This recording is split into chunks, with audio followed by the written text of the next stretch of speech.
ایران کبھی جوہری ہتھیار نہیں رکھ سکتا، نہ ہی اسے ایٹمی ہتھیار بنانے دیں گے۔ امریکی صدر ٹرمپ کا ایک بار پھر اعلان، کہا کہ ایران کے پاس ایٹمی ہتھیار آیا تو پوری دنیا کے لیے مشکل ہوگی۔ B-2 بمبار طیارے نہ بھیجتے تو ایران 2 ہفتوں میں جوہری ہتھیار بنا لیتا۔ ایران کے پاس اگر ایٹم بم ہوتا تو آج ہم یہاں نہ ہوتے۔ ایران کی نیوی فضائیہ ریڈار سسٹم سب ختم ہو چکا ہے۔ ٹرمپ نے وائٹ ہاؤس میں میڈیا سے گفتگو کے دوران ایک بار پاک بھارت جنگ کا تذکرہ کرتے ہوئے کہا کہ میرے بارے میں کہا گیا ہے کہ میں نوبل انعام کا حقدار نہیں، مگر میں نے پاکستان اور بھارت سمیت مختلف ممالک کے درمیان 8 جنگیں رکوائی ہیں۔ ان کا کہنا تھا کہ امریکہ اپنے سنہری دور سے گزر رہا ہے، کوئی ہمیں فوجی طاقت یا دھمکیوں سے زیر نہیں کر سکتا۔ ایرانی صدر مسعود پزشکیان نے ایکس پر پیغام میں واضح کیا کہ مسلمان صرف اللہ کے سامنے سر جھکاتے ہیں۔ ایرانی صدر نے عراقی وزیر اعظم کو مخاطب کرتے ہوئے کہا، امریکہ کو مشورہ دیں کہ طاقت کے استعمال کی دھمکیاں دینا بند کرے۔ اخلاق کے بغیر طاقت کھوکھلی ہے۔ آج کی دنیا میں افراتفری، جبر، ناانصافی اور لاقانونیت ہے جو سیاست کو طاقت تک محدود کرنے کا نتیجہ ہے۔ امریکی وزیر خارجہ مارکو روبیو نے واضح کیا ہے کہ ایران جو کر رہا ہے وہ ناقابل قبول ہے۔ ایران کو مذاکرات کی میز پر آ کر مطالبات ماننا ہوں گے۔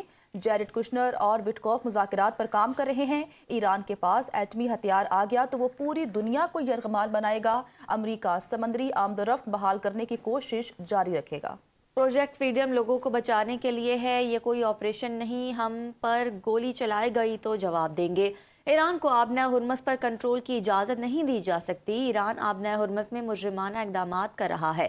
عالمی قوانین کے تحت کوئی ملک پانی کو کنٹرول نہیں کر سکتا۔ امریکی ناکہ بندی سے ایران کو یومیہ $500 ملین کا نقصان ہو رہا ہے۔ پروجیکٹ فریڈم کے تحت 2 امریکی جہاز آبنہ ہرمز عبور کر چکے ہیں۔ And again, that his preference is peace. But Iran must accept the reality of this situation and come to the negotiation table and accept terms that are good for them, but ultimately good for the world. The diplomatic path, if there's a real diplomatic path, Steve and Jared are working on that very hard. If there is one there, it could be one that leads them to reconstruction, to prosperity, and to stability. This is not an offensive operation. This is a defensive operation. We're not attacking them, but if they are attacking us, or they're attacking a ship, you need to respond to that. These forces have already destroyed, as I told you earlier, I thought it was 6, it's 7 Iranian fast boats that failed to heed our warnings. امریکی صدر Trump نے پاکستان کی اور دیگر ملکوں کی درخواست پر project freedom عارضی طور پر روکنے کا اعلان کر دیا ہے۔ ٹروتھ سوشل پر پوسٹ میں ٹرمپ نے کہا کہ ایران اور امریکہ نے پروجیکٹ فریڈم کو مختصر مدت کے لیے عارضی طور پر روکنے کے لیے باہمی طور پر اتفاق کیا ہے۔ انہوں نے کہا ہے کہ ایران سے ڈیل کرنے کے لیے پروجیکٹ فریڈم روکا ہے۔ پروجیکٹ فریڈم روک کر دیکھا جائے گا کہ ایران سے ڈیل ہو سکتی ہے یا نہیں۔ لیکن اس دوران آبنہ ہرمز کی ناکہ بندی جاری رہے گی۔ ٹرمپ نے کہا کہ پروجیکٹ فریڈم پاکستان اور دیگر ملکوں کی درخواست پر روکا ہے۔ ٹرمپ نے دعویٰ کیا ہے کہ ایران کے ساتھ جامع اور حتمی معاہدے کے لیے بڑی پیش رفت ہوئی ہے۔